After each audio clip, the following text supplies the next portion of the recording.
पवित्रतामा हिँड्नका निम्ति अलग गरिएको। सेवाकाई एकजना व्यक्तिले गर्ने केही कुरा मात्र होइन, बरु यो त आन्तरिक जीवनको प्रवाह र बहाव हो। त्यसकारण हाम्रो आन्तरिक जीवन शुद्ध पारिनु र पवित्र पारिनु पर्दछ, ताकि हामी परमेश्वरका उद्देश्यहरूका निम्ति निरन्तर प्रयोग गरिन सकौँ। पावलले 2 तिमोथी 2:20-21 यसो भन्दै तिमोथीलाई यस कुराको उदाहरण दिएका छन्।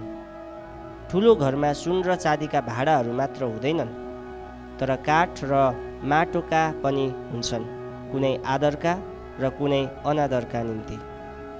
जे कुरो अनादरको छ, यदि कसैले त्यसबाट आफूलाई शुद्ध पार्यो भने त्यो आदरका कामका लागि एउटा पात्र बन्नेछ र घरका मालिकका निम्ति चोखो, उपयोगी र कुनै पनि असल कामका निम्ति तयार रहनेछ। पावलले प्रस्तुत गरेका चित्र अति स्पष्ट थियो र आज पनि त्यो त्यत्तिकै सान्दर्भिक छ।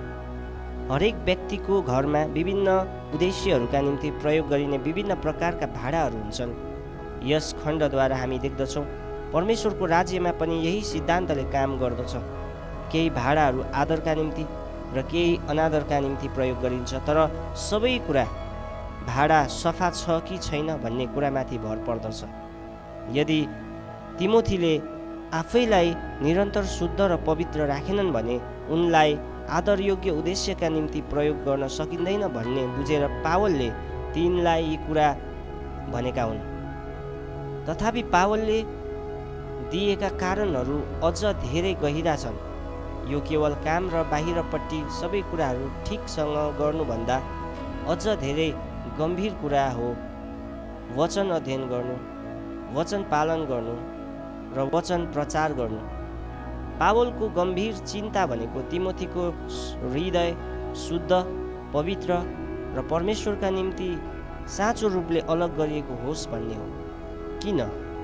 किनकि हाम्रो हृदयबाट नै हाम्रो सेवकाईको प्रवाह हुन्छ।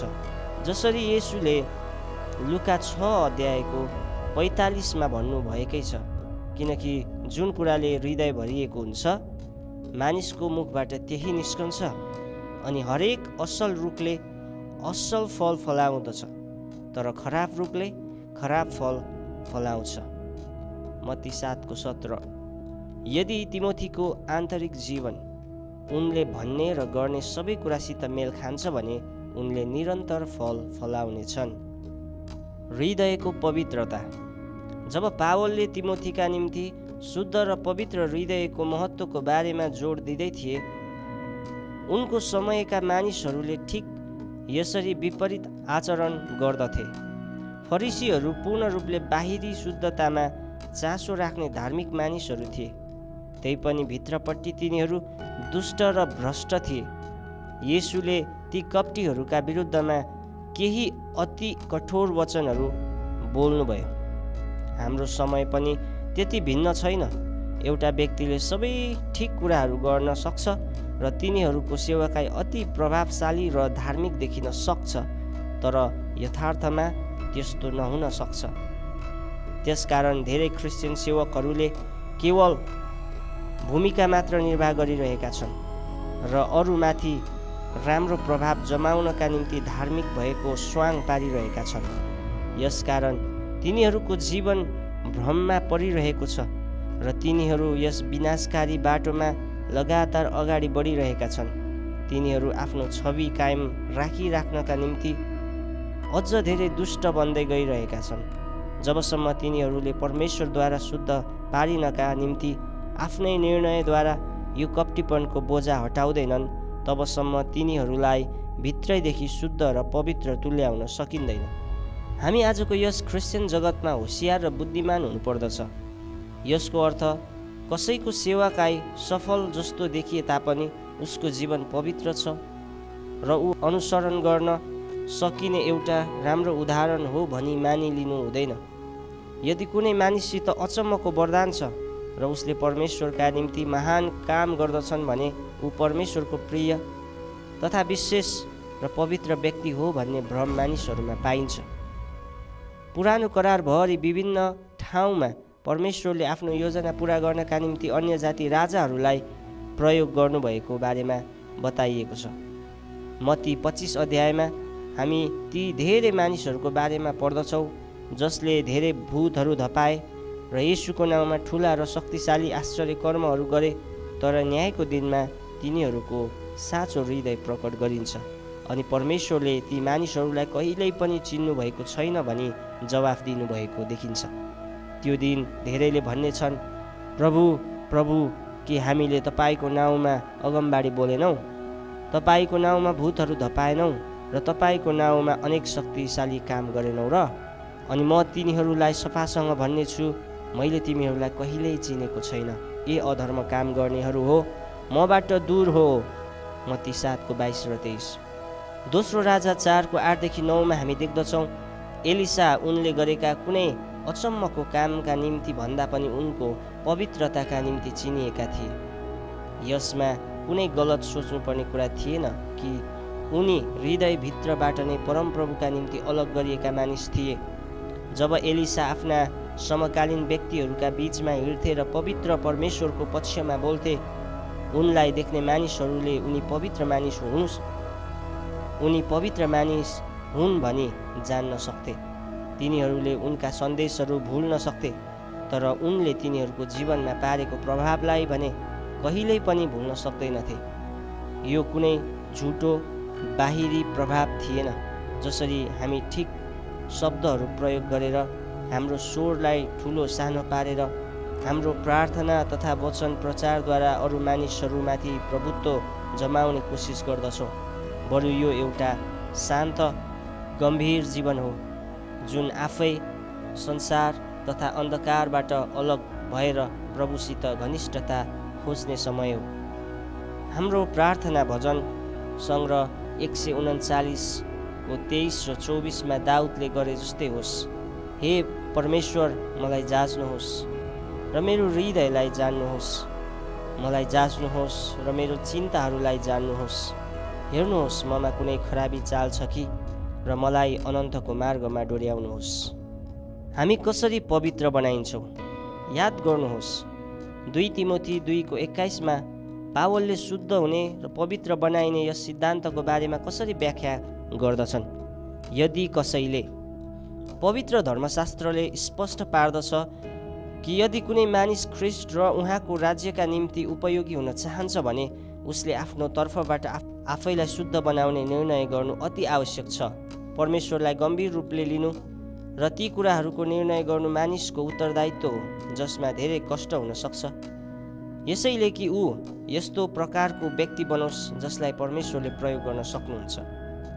भाइ बहिनी हो, म तपाईँहरूलाई सोध्न चाहन्छु, तपाईँले कस्तो प्रकारका निर्णयहरू गर्दै हुनुहुन्छ? के ती कुराहरूले तपाईँलाई शुद्ध र पवित्र भाँडो हुनका निम्ति सहायता गर्नेछ जसलाई परमेश्वरले आदर योग्य उद्देश्यका निम्ति प्रयोग गर्न सक्नुहुन्छ?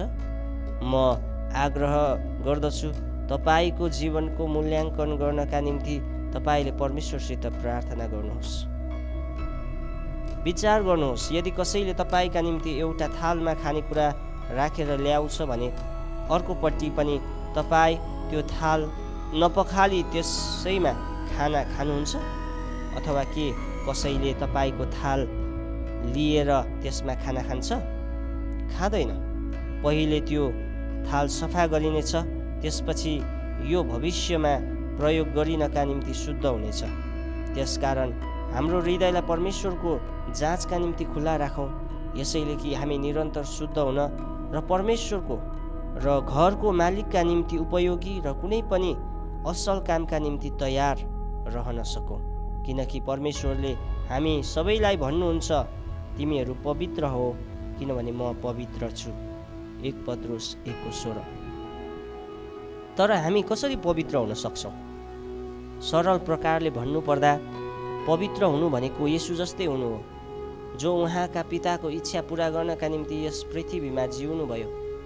ज्याक पुनन भन्छन्, सबै पापको सार कुनै मानिसले उसको आफ्नै इच्छा पुरा गर्न खोज्ने कुरामा पाउन सकिन्छ।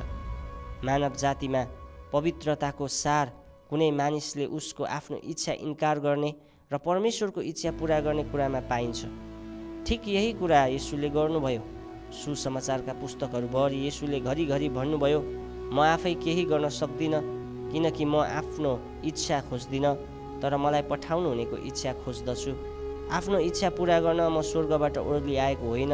मैले इच्छा गरे बमोजिम होइन, तर तपाईँले इच्छा गरे बमोजिम होस्। जब हामी हाम्रो इच्छा समर्पण गर्दछौँ तब पवित्र आत्मा हाम्रो जीवनमा काम गर्नका निम्ति स्वतन्त्र हुनुहुन्छ र हामीलाई ख्रिस्ट जस्तै बनाउनुहुन्छ। जब हामी यस दिशातिर लाग्ने निर्णय गर्दछौँ, परमेश्वरका उद्देश्य पुरा गर्नका निम्ति हाम्रा स्वार्थी इच्छाहरू त्याग्दछौँ, जस्तो येशूले गर्नुभयो, हामी पवित्र हुन सुरु गर्दछौँ जस्तो उहाँ पवित्र हुनुहुन्छ। त्यसकारण जब हामी येशूलाई हेर्दछौँ र हाम्रा इच्छाभन्दा माथि उठेर उहाँको इच्छा खोज्दछौँ, तब हामी भित्रैदेखि निरन्तर पवित्रता र शुद्धताको जीवन जिउन सक्छौँ।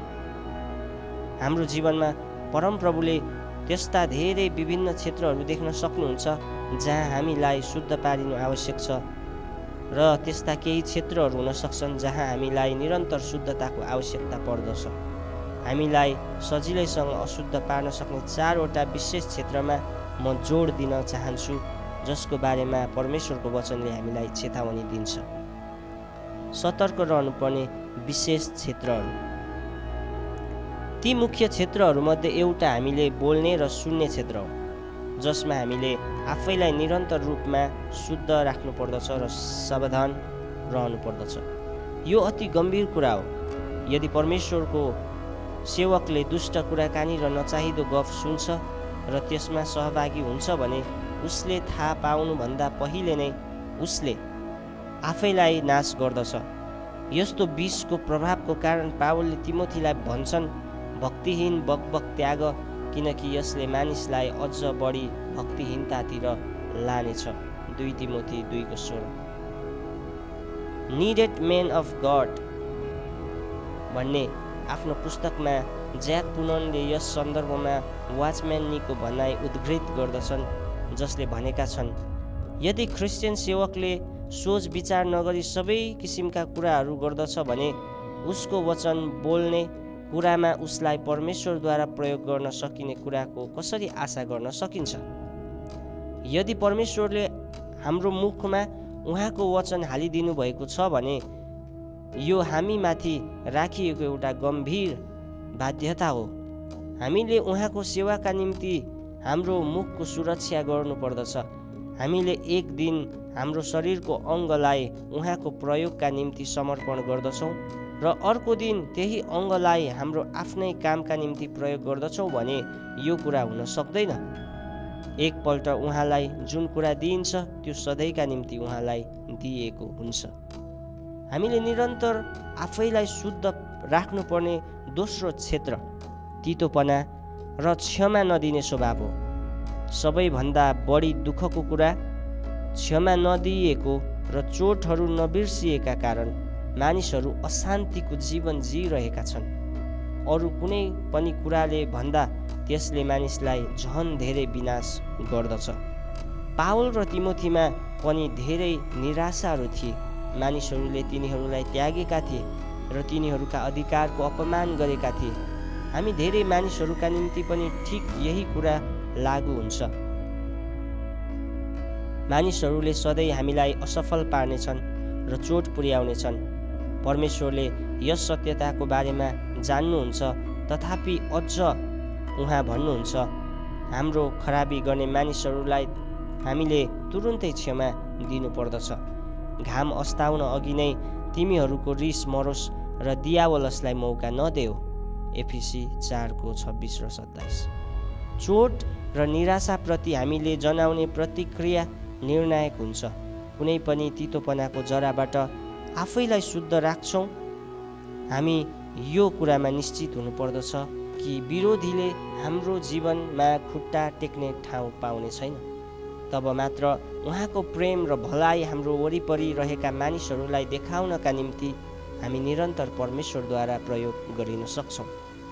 तेस्रो क्षेत्र हाम्रो हृदयभित्रको घमण्ड हो। यो हामी भित्र भएको अति आत्मकेन्द्रित र नतोडिएको स्वभाव बाहेक अरू केही पनि होइन। घमण्डबाट उत्पन्न हुने हृदयको कठोरता परमेश्वरका धेरै सेवकहरूका निम्ति पतनको कारण बनेको छ। यो शत्रुको सबैभन्दा ठुलो धोखा हो र त्यही कुराको कारण त्यसलाई स्वर्गबाट खसालिएको थियो। जब हाम्रो हृदय घमण्डले प्रदूषित हुन्छ तब परमेश्वरले हाम्रो विरोध गर्नुहुन्छ। तर जब हामी परमेश्वर र मानिसको सामुन्ने नम्र रहन्छौँ, हाम्रो जीवन उहाँको अनुग्रहद्वारा ढाकिन्छ। हामीले आफैलाई शुद्ध राख्नुपर्ने चौथो क्षेत्र भौतिकवादको पासो हो, किनकि कसैले दुई मालिकको सेवा गर्न सक्दैन, किनभने त्यसले एउटालाई घृणा गर्नेछ र अर्कोलाई प्रेम गर्नेछ, अथवा त्यसले एउटा प्रति भक्ति राख्नेछ र अर्कोलाई तुच्छ ठान्नेछ। तिमीहरूले परमेश्वर र धन दुवैको सेवा गर्न सक्दैनौ। मत्ती 6:24। रुपैयाँ पैसाको अधिक मोहका कारण परमेश्वरका धेरै महत्त्वपूर्ण सेवकहरू नष्ट भएका छन्, जुन तिनीहरूका हृदयभित्र बिस्तारै प्रवेश गर्दछ। शत्रुले हामीलाई भत्काउन वा नष्ट गर्नका निम्ति प्रयोग गर्ने त्यस्ता धोखा र त्यस्ता औजारहरू भन्दा बाहिर कुनै मानिस, यहाँसम्म कि तिमोथी समेत छैनन्। हामी हरेक हाम्रो हृदयको सुरक्षा गर्न होसियार रहनु पर्दछ र हामीले निरन्तर आफैलाई ती कुराहरूदेखि शुद्ध राख्नु पर्दछ जसले परमेश्वरका निम्ति गरिने हाम्रो सेवकाई र प्रभावलाई दूषित पार्दछ। हामी जसले राम्ररी सुरु गर्यौँ, हामीले निरन्तर राम्रो गर्नुपर्दछ। हामीले यी निरन्तर आफैलाई शुद्ध राखेर यो गर्नु पर्दछ। हामीले यो निरन्तर आफैलाई शुद्ध राखेर यो गर्न सक्छौँ। मूर्ख नबन्नुहोस्। शीत ऋतुको समयमा उत्तर ध्रुवी क्षेत्रमा प्राय सबै कुरा हिउँले ढाकिएका हुन्छन् र तापक्रम सजिलैसँग -60°C पुग्दछ। यस्तो ठन्डा क्षेत्रमा बस्ने एस्किमो भनिने मानिसहरूले हिउँमा माछा मारेर र ब्वासाहरूको शिकार गरेर जीवन निर्वाह गर्दछन्। सयौँ वर्षदेखि एउटा विशेष प्रकारको विधि प्रयोग गरेर तिनीहरूले ब्वासोको शिकार गर्दछन्। सबैभन्दा पहिले एस्किमोले आफ्नो छुरीको धारलाई पशुको रगतले पोच्छ र त्यसलाई जम्न दिन्छ। त्यसपछि उसले एकपछि अर्को गर्दै रगतको तह थप्दै जान्छ। छुरीको धार सम्पूर्ण रूपले जमेको रगतद्वारा नढाकिएसम्म उसले यही प्रक्रिया दोहोऱ्याइरहन्छ। जब शिकारीले त्यो छुरीलाई धार उत्तानो पारेर जमिनमा गाड्दछ, जब ब्वासोले रगतको गन्ध थाहा पाएर सुक्दै हिँड्छ र भोजन भेट्टाउँदछ, त्यसले त्यो चाट्न थाल्छ र भर्खरै जमेको आलो रगतको स्वाद पाउन थाल्छ।